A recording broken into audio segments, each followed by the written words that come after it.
भाजपमध्ये नरेंद्र मोदीनंतर कोण? अमित शहा हा दावा वरचेवर बळकट होतोय। सध्याला अमित शहा उपपंतप्रधान होणार याबाबत अटकळ बांधली जाते। अद्याप तशी कोणतीही अधिकृत घोषणा झालेली नाहीये, पण शक्यता नाकारताही येत नाही। याला कारणही तसंच आहे।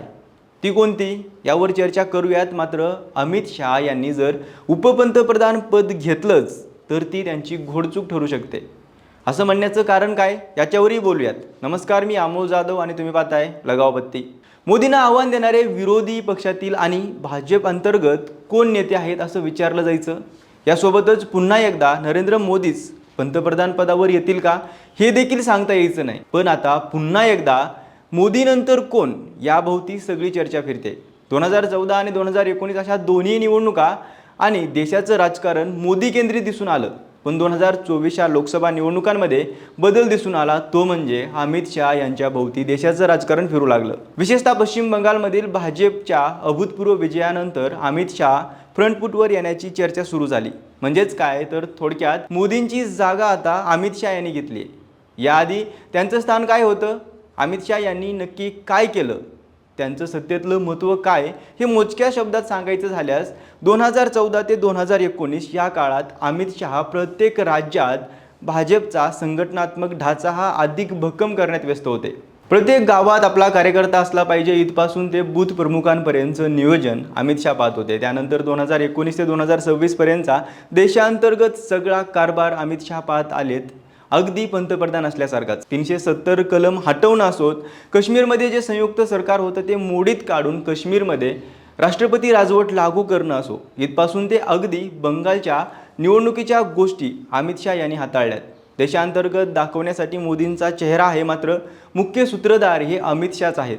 2024च्या निवडणुकात भाजप बॅकफूटवर जाईल अशी चर्चा असताना अमित शहा यांनी भाजपला 303 वर नेऊन दाखवलं। सोबतच केंद्रात ते गृहमंत्री म्हणून ही जबाबदारी पाहत आहेत। आताही भाजपची संघटना, एनडीएतील घटक पक्ष, भाजप शासित राज्य, केंद्र सरकार, केंद्रीय प्रशासन, ईडी, सीबीआय सारख्या तपास यंत्रणा या सगळ्यांवर अमित शहांचं नियंत्रण आहे। महाराष्ट्रातल्या विधान परिषदेच्या जागांचा वाद नितीन नवीन सोडवत नाहीत, तो अमित शहांच्या दरबारात येतो।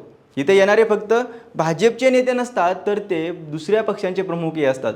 सत्ताधारीच नाही तर विरोधकांच्याही दृष्टिकोनातून मोदी आणि शहा यांच्यात फरक नाही, ते एकच आहेत। पण पश्चिम बंगालच्या विजयानंतर सगळं राजकारण शहा केंद्रित झालं हे मान्य करावं लागेल। याचा अर्थ मोदींची लोकप्रियता कमी झाली असा होत नाही, पण आता सत्ता मोदींच्या बरोबरीने अमित शहा यांच्या हाती आलेली आहे। सत्तेच्या राजकारणात अमित शहा हे सर्वेसर्वा झाले असल्याची चर्चा होऊ लागली आहे। खरं तर अमित शहा अघोषित उपपंतप्रधान आहेत किंवा क्रमांक 2चे पंतप्रधान आहेत असं मानलं जातंय।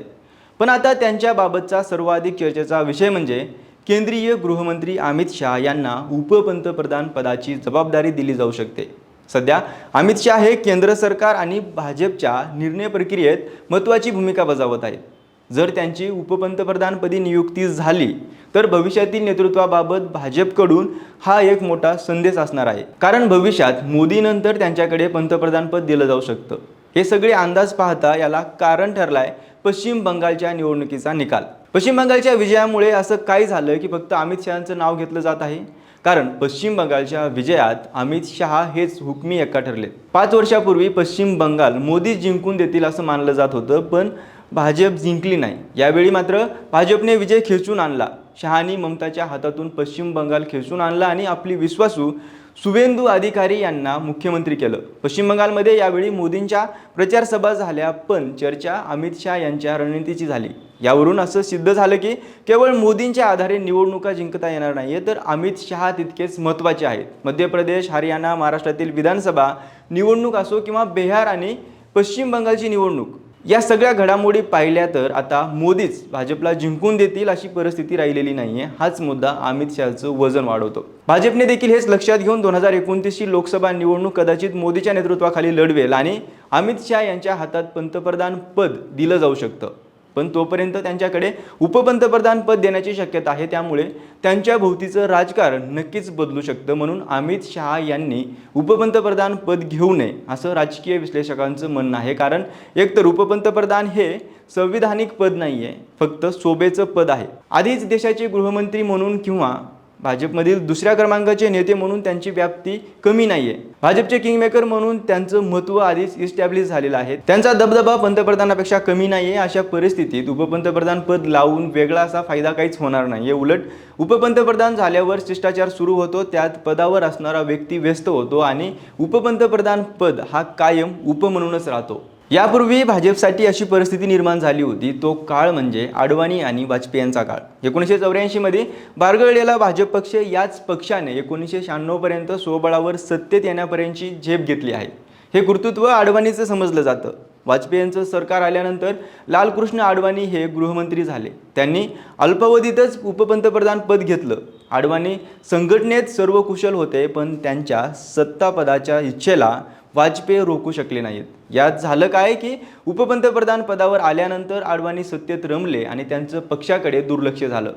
त्याचा परिणाम भाजपला 2004 मध्ये भोगावा लागला. कारण याच दरम्यान मरगळलेली काँग्रेस सोनिया गांधी यांच्या नेतृत्वात पुन्हा सत्तेत आली आणि भाजप दुसऱ्या क्रमांकावर फेकला गेला.